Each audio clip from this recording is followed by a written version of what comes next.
Bismillahirrahmanirrahim. Alhamdulillahi rabbil alamin. Allahumma salli wa sallim ala sayyidina Muhammadin miftahi babi rahmatillah adada ma fi ilmillah salatan wa salaman daimain bidawami mulkillah wa ala alihi wa sahbihi. Allahumma salli ala sayyidina Muhammadin salatan taftahu biha lana futuhal arifin wa tufaqihuna biha fid din wa ala alihi wa sahbihi. Assalamualaikum warahmatullahi wabarakatuh. Mari kita sekali lagi baca Al-Fatihah dengan niat semoga Fatihah kita ini diterima oleh Allah Ta'ala dan disampaikan pula pahalanya kepada baginda Muhammad SAW, kepada orang-orang tua beliau, leluhur beliau, minal anbiya wal mursalin, kepada istri-istri beliau, keluarga beliau, sahabat beliau, anak keturunan beliau, kepada para tabi'in, tabi'in, kepada auliya ussalihin, dan terkhusus kepada orang-orang tua kita yang telah meninggal dunia dan beliau-beliau yang dahulu ikut hadir di majelis ini yang telah pindah ke alam sana. Semoga Allah Subhanahu wa taala menjadikan kuburnya sebagai taman-taman surga dan meletakkan rohnya bersama para nabi, para siddiqin, para syuhada dan para sholihin. Dan semoga berkat beliau-beliau semua Allah Ta'ala mengampuni dosa kita, menerima semua amal soleh kita, melapangkan hati kita dengan cahayanya Allah Subhanahu wa ta'ala, dan memberi kita ilmu yang bermanfaat, ilmu yang barakah. Ala hadiniyah wa ala mana wa habibi ali wa ila hadratin Nabi SAW. Al-Fatihah.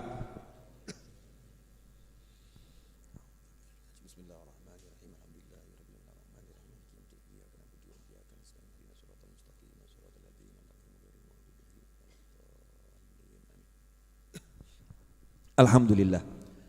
Malam hari ini kita akan mengutip beberapa kalimat yang ada di kitab Irsyadul Mu'minin ila Sirati Sayyidil Mursalin wa man tabi'ahum minas sahabah wat tabi'in biqalam Kiai Muhammad Isom Hadik, merupakan salah satu keturunan Bahazim Asy'ari rahimahullah, yang ada dalam kumpulan kitab karya Hadratus Syekh ini. Ada kitab namanya Irsyadul Mu'minin. Nah, di kitab ini sebetulnya sudah diringkaskan sejarah dan akhlak-akhlak Nabi Muhammad SAW yang kalau umat Islam belajar sudah cukup sebetulnya, sudah cukup. Dan terkhusus buat warga NU, ini warga NU kalau mau belajar ini cukup nanti, cukup bisa memahami baginda Muhammad sallallahu alaihi wasallam. Nah, saya ambilkan beberapa contoh yang akan menjadi bahasan malam hari ini, biar barokah. Ya, biar barokah. Dikatakan di sini ada seorang ahli sastra, ahli bahasa, namanya Mustafa Lutfi Al-Manfuluti. Itu dari Timur Tengah sana. Beliau mengatakan, la hajata bina ila tarikhi hayati falasifah al-Yunan. Ya, kita ini tidak butuh pada sejarah kehidupan filosof Yunani itu. Ya, tidak butuh kita. Wa hukama Iruman, dan para ahli hikmah Romawi tidak butuh. Wa ulama il-Afrans, ulama Perancis, ya. Maksudnya pakar-pakar keilmuan Perancis kita juga tidak butuh. Kenapa? Faladaina fi tarikhina hayatun syarifah mamlu'atun bil jiddi wal amal was sabri wal thabat wal hubbi wal rahmah wal hikmah was siyasah was syarafil haqiqi wal insaniyatil kamilah wa hiya hayatu nabina Muhammadin sallallahu alaihi wasallam wa kafa biha uswah hasanah liman kana yarjullaha wal yawmal akhir. Satu ini akan kita bahas. Mudah-mudahan waktunya cukup. Ya, insyaallah barokah. Ini kalimat indah sekali. Kita itu tidak butuh kepada sejarah hidupnya orang lain. Maksudnya orang lain, kita sebetulnya enggak butuh kepada sejarah hidupnya orang pinter manapun. Ya, kita enggak butuh. Bukan berarti kita tidak boleh mempelajari. Bukan berarti kita tidak boleh mempelajari kehidupan orang lain. Cuman terjadi fenomena yang aneh. Sejarah kehidupan tokoh-tokoh filsafat dipelajari. Apa itu? Sokrates apa lagi itu? Plato apa lagi? Napoleon, terserah siapa namanya. Alhamdulillah saya nggak pakai apal ya. Alhamdulillah nggak pakai apal. Katanya ada suatu tuh yang jahlun layadur. Kalau bodoh ya nggak bahaya.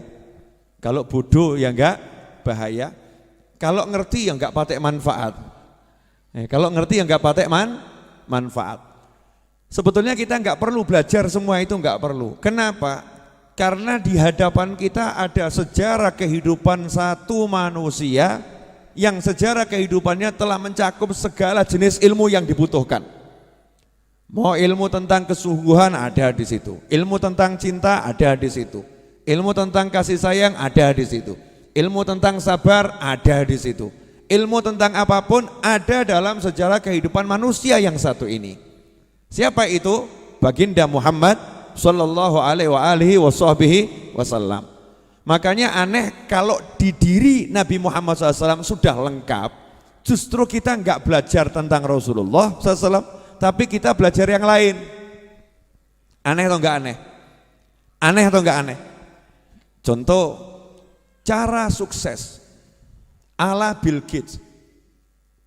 Lu aneh tuh ya. Kamu kok belajar cara sukses ala Bill Gates?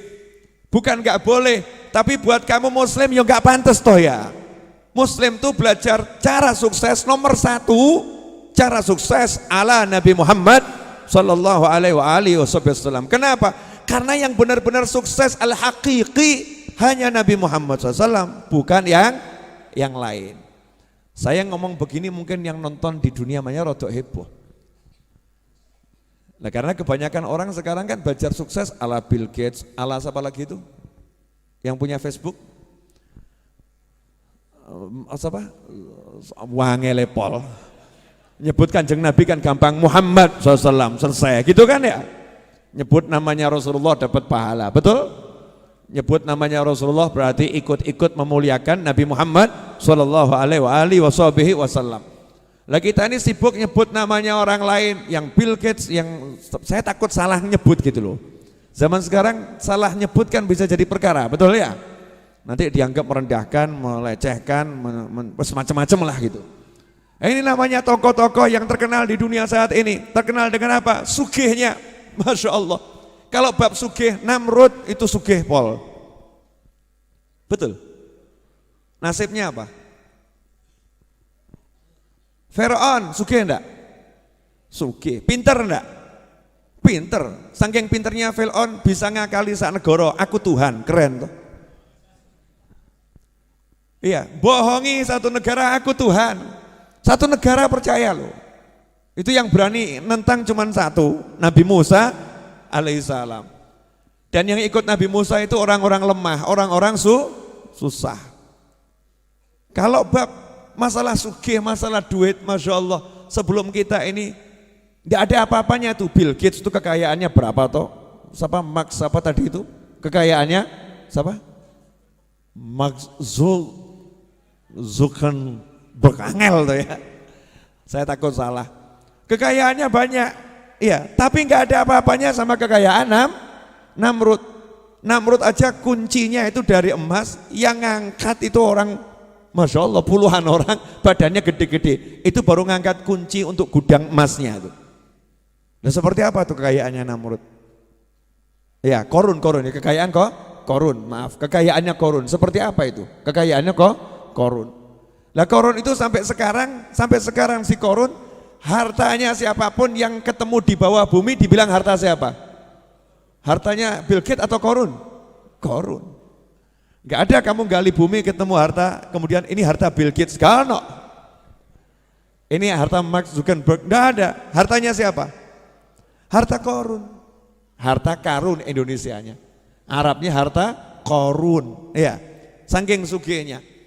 Jadi kalau kita bicara sukses itu banyak duit, keliru.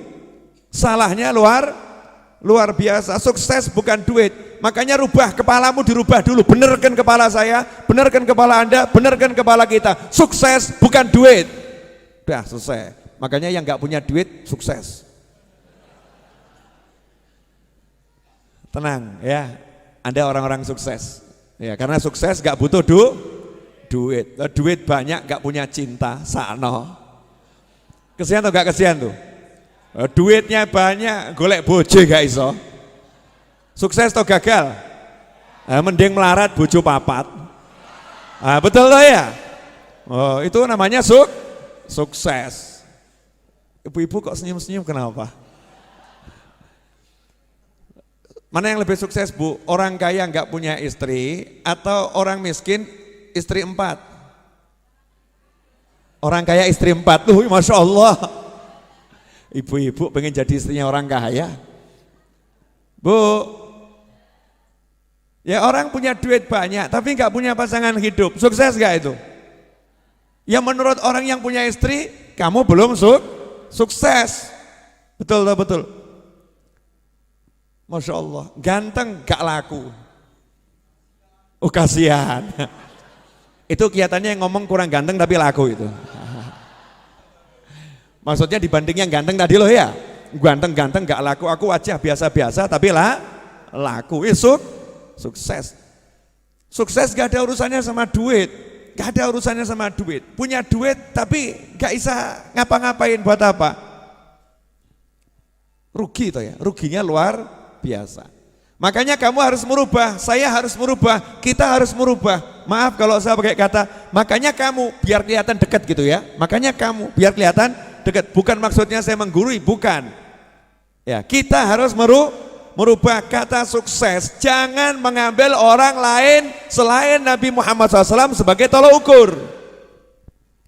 Jadi kalau kamu mau ngukur sukses, tolok ukurnya Nabi Muhammad SAW. Sugih, pinter, bojo 100. Tapi nggak punya syahadat, nggak sukses. Paham? Pinter, ya, pinter tapi nggak kenal Allah, sukses atau nggak sukses? Gagal paham. Pinter saja kok kenal Allah nggak bisa. Ya mending kita toh bodoh kenal Allah. Tuhanmu siapa? Allah, padahal bodoh. Nggak lulus SD, sukses itu. Lulus SD, lulus S3. Tuhanmu siapa? Nggak ada Tuhan itu. Gagal itu, gagal total ya, itu gagal total. Maka tolok ukur kita harus dibenarkan dulu. Tolok ukur dalam kehidupan ini adalah Nabi Muhammad Sallallahu Alaihi Wasallam. Itu namanya uswatun hasanah, tolok ukur yang bisa dicontoh. Makanya semakin sesuai cara Nabi, semakin sukses. Semakin tidak sesuai, semakin tidak sukses. Nah kalau kamu udah begitu, nanti kamu bisa bahagia. Saya bisa bahagia, kita bisa bahagia. Nah sekarang tidak, bahagia kita ini tolok ukur kebahagiaannya salah. Boleh saya ngasih gambaran yang lebih jelas, boleh? Boleh. Tapi enggak enak loh ini. Enggak apa-apa ya. Enggak apa-apa. Mana yang lebih sukses? Orang naik mobil harga 4 miliar atau orang jalan kaki di pinggir sawah?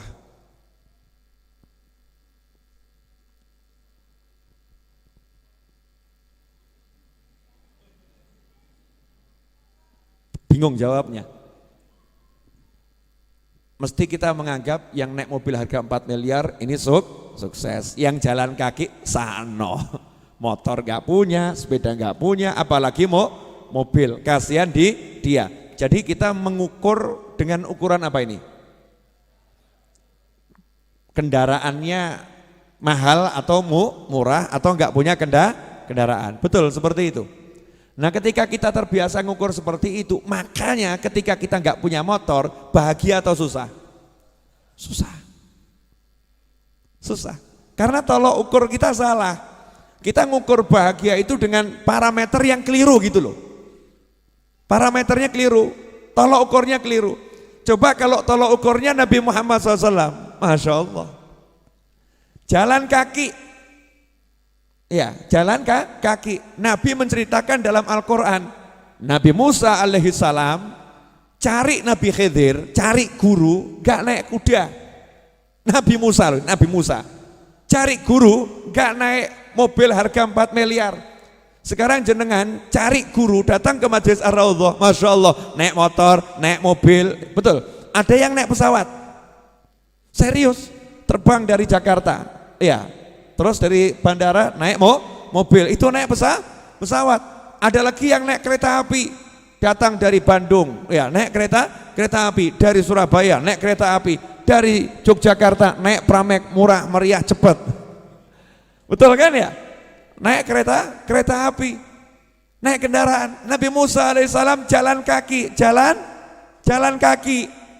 Berarti ketika kita jalan kaki, kita bisa merasa bahagia. Kenapa? Aku mirip Nabi Musa. Keren toh? Keren toh gak keren? Keren, tapi ya jembok niati. Kurang kerjaan. Habib, insya Allah Jumat 22 November Maulid Akbar Majelis Ar-Raudhah. Sudah tahu semua kan? Jumat depan, sudah tahu? Ya ini iklan sekalian ya. Jumat depan insya Allah Maulid Akbar Majelis Ar-Raudhah jam 8 seperti biasanya ba'dal Isya. Saya warga Jepara niat hadir Habib, saya akan mencetak rekor jalan kaki dari Jepara sampai Solo, niru Nabi Musa. Kurang kerjaan. Itu namanya kurang kerjaan, kan? Namanya menyiksa diri. Nabi Musa saat itu memang gak ada kendaraan selain kaki, menyusuri tepi sungai, tepi pantai, nyusuri tepi pantai, jalan kaki, tapi seneng. Makanya ketika kita lihat orang jalan kaki, jangan kita katakan dia tidak sukses, jangan ngomong dia tidak sukses. Ada orang di pinggir jalan nongkrong, nganggur, sukses atau gagal? Mulai rawanin jawab. Ditanya, Mas gak kerja? Enggak. Usia berapa? 50. Kok gak kerja kenapa? Buang-buang waktu. Maksudnya? Lah ngapain saya kerja dari pagi sampai sore cuma dibayar 40.000. Mendingan saya nongkrong di sini, hidup bahagia. Nah nanti anak istri makan apa? Kamu jangan remehkan saya, anak saya ini rektor di universitas sana. Masya Allah. Memang saya pengangguran, tapi saya mencetak anak-anak yang luar biasa. Ini berarti dia sukses atau gagal? Loh, betapa cepat kamu berubah. Betapa cepat kamu berubah. Sebentar bilang gagal, sebentar bilang sukses. Berarti kan gak punya tolok ukur yang jelas. Gak punya tolok ukur yang jelas. Jangan mau kamu dikasih tolok ukur sukses bahagia dengan tolok ukurnya kufar, dengan tolok ukurnya orang-orang yang gak iman sama Allah dan Nabi Muhammad SAW. Silahkan orang lain pakai tolok ukurnya, silahkan. Kita Muslim, kita punya tolok ukur sendiri. Siapa dan apa tolok ukur kita? Tolok ukur kita adalah baginda Muhammad sallallahu alaihi wasallam.